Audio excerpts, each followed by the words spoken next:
Good morning, everybody. Orin J here with another War of the Visions video, and it's an exciting week in War of the Visions this week because we got some new EX jobs dropping, including Whisper, who, like, if you're a Whisper fan, this is a big deal for you. You've been waiting for this for a while.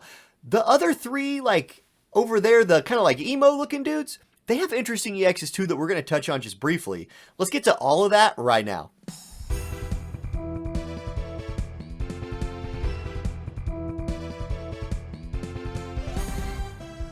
Okay, before we dive into the new units, I do want to remind you, if you need some Visior and you want to support the channel, Amazon coins is the way to go. I have my affiliate link down in the description. Yes, it's a great way to support the channel. Thank you to everyone who uses that. And it's the cheapest way to get Amazon coins. So that's done. Let's talk about these units. And I want to start with the three dudes real quick. Like, I'm not going to go full dive on them, but let's start with King Curry. And we're looking at his stats. These are his 120 stats that you see on the screen, as well as his new and upgraded skills. His stat lines actually aren't bad. 401 attack is fine. 2100 HP for an MR unit is fine.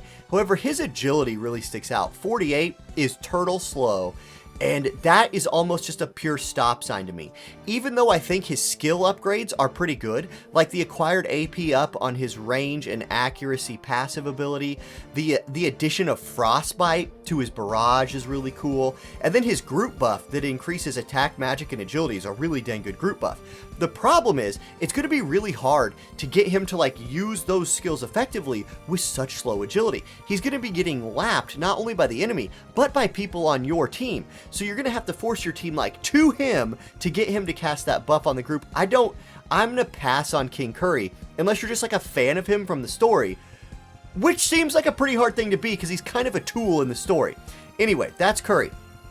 Next up is Vistral. So there's Vistral's level 120 stats on the screen. Again, he's in that like 400 and some attack range, which is pretty good for an MR unit. His agility is 57. That's not terribly slow like Curry. This makes him more usable in my opinion. How about his upgrades? Well, he got an upgrade to a reflex ability, or a reaction ability. He doesn't have reflex. He got an upgrade to a reaction ability. His one that has a chance on damage to increase his agility. It now has a chance to also increase his slash attack by 20 and move +1. I don't like that. I don't want to, I don't want my 2500 HP Vistral getting hit. So, upgrading his reaction abilities is kind of a wash to me, so I don't really care about that. Then, his backstab skill, which is a guaranteed crit when hitting from behind, got upgraded to also decrease defense by 30 for the target when hitting them from behind. That's pretty cool. Like, you know, there's issues with the AI in using this, but like if you're manually controlling him for a limited cost thing, I think that's a pretty good upgrade.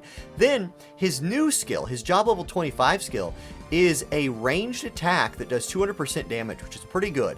And it restores his own CT by 250. So that's cool, right? Think of like, you know, Titus has an attack like this where he attacks, it boosts his CT, and then he gets to go again quicker. So I like that skill. Overall, I don't believe this makes Vistral like you are good, but if you are a fan of this guy, and you want to throw some Blossoms of Paradise at him, go for it. Go for it. This is a pretty decent upgrade. Then Severo is probably the most interesting of the three in my opinion. Like, he kind of got a hookup here. However, let's look at his stats. 2000 HP, pretty low. 450 magic is respectable.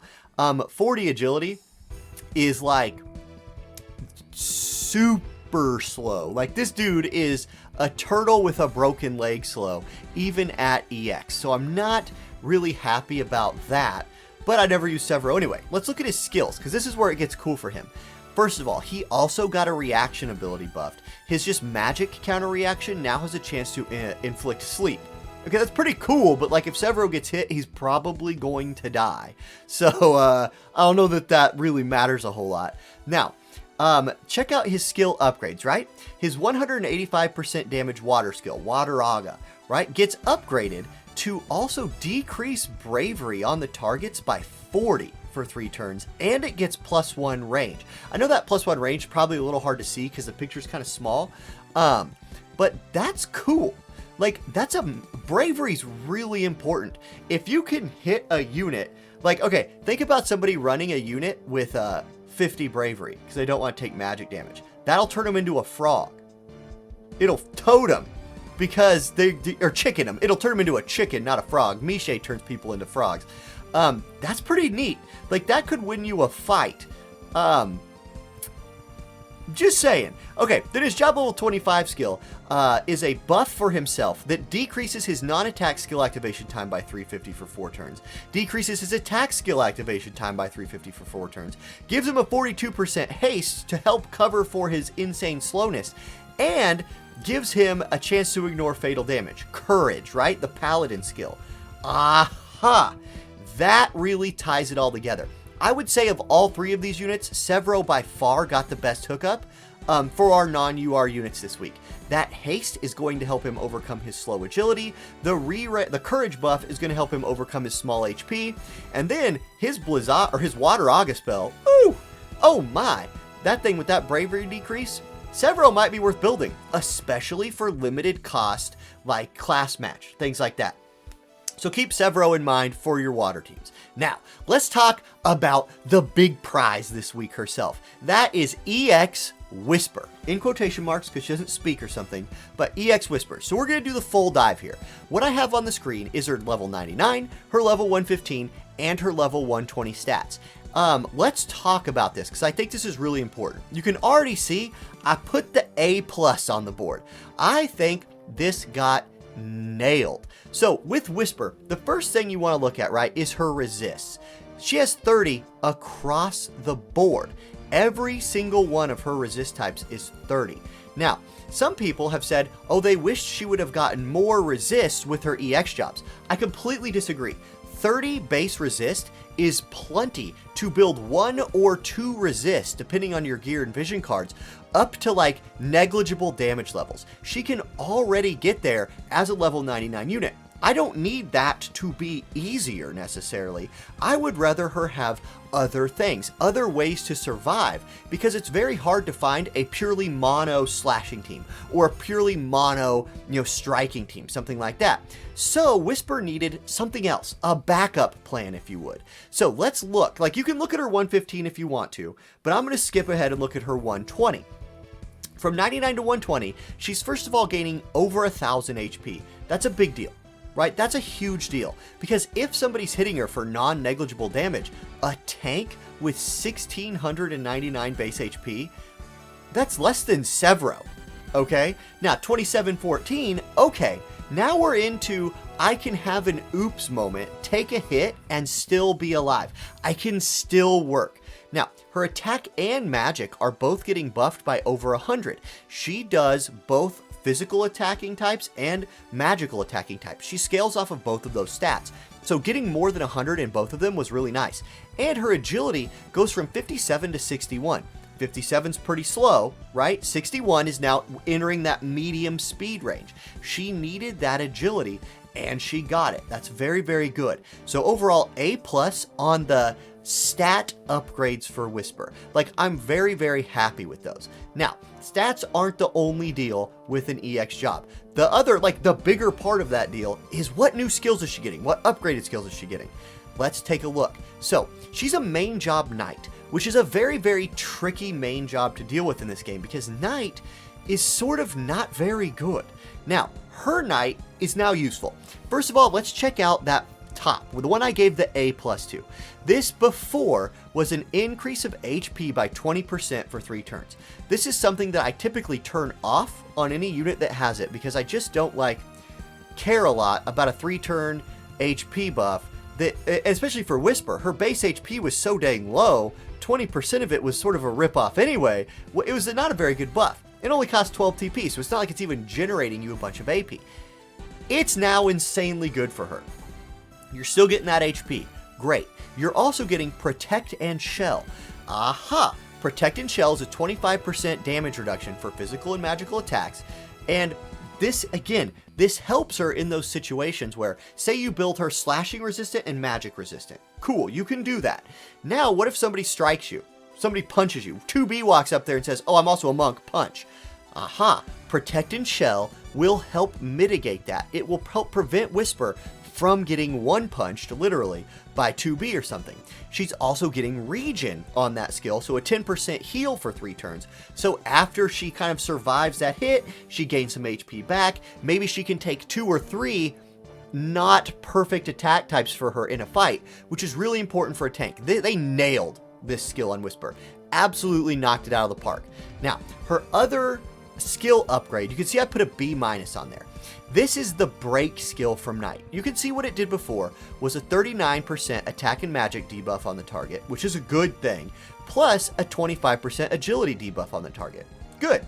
It got upgraded in a nice way. It's cheaper now. It also decreases CT by 15x for the target. So it's like slowing him down too, right? Again, think of things that like Titus can do. So why a B-? That skill upgrade is actually really, really nice. It can also now hit in an AoE. It hits all 3 spaces in front of her. So why only a B-? Because Whisper, to be a tank, which is her main role in the game, must run sub-job Spellblade, which means you need her using Taunting Spell, right? So if you need her to use Taunting Spell to be a tank, I don't necessarily even want her using other skills, especially like not early in a fight. Maybe like after she's taunting spelled in auto PvP, you would like her to follow up with this other attack. That's fine, but good luck convincing the AI that's what you want it to do. These skills don't even scale off the same stat. This skill, the skill on the screen, scales off as attack, taunting spell scales off of magic. So you really have a hard time making both of them hit for significant damage anyway. So B-. So you're like, wait, you're trashing the skill. Why'd you even give it a B-? PvP. I'm sorry, PvE is why I gave the skill a B-.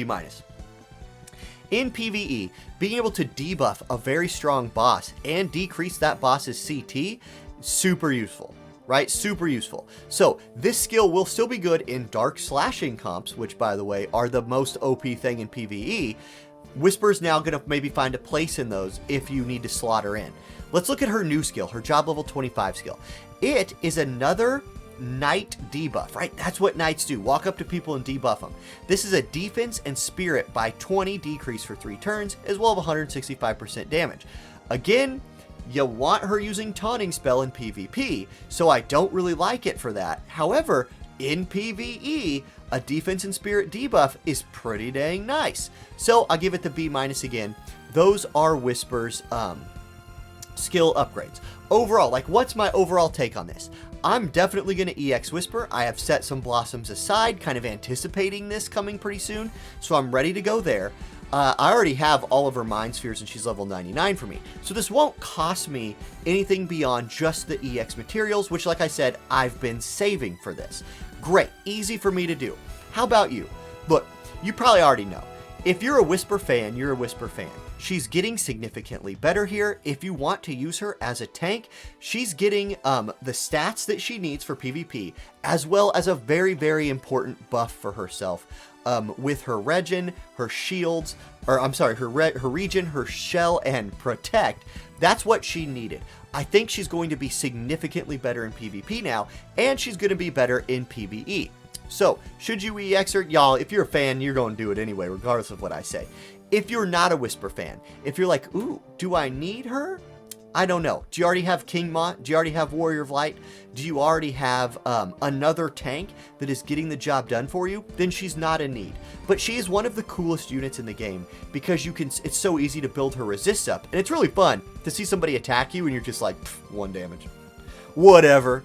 Kane jumps on you and you're like, bruh, is that all you got? Get off me, Kane. So, that's my Whisper take. I hope this video was helpful for some people. If it was, hit that like button, subscribe to the channel if you haven't already, and I'll catch y'all in the next video.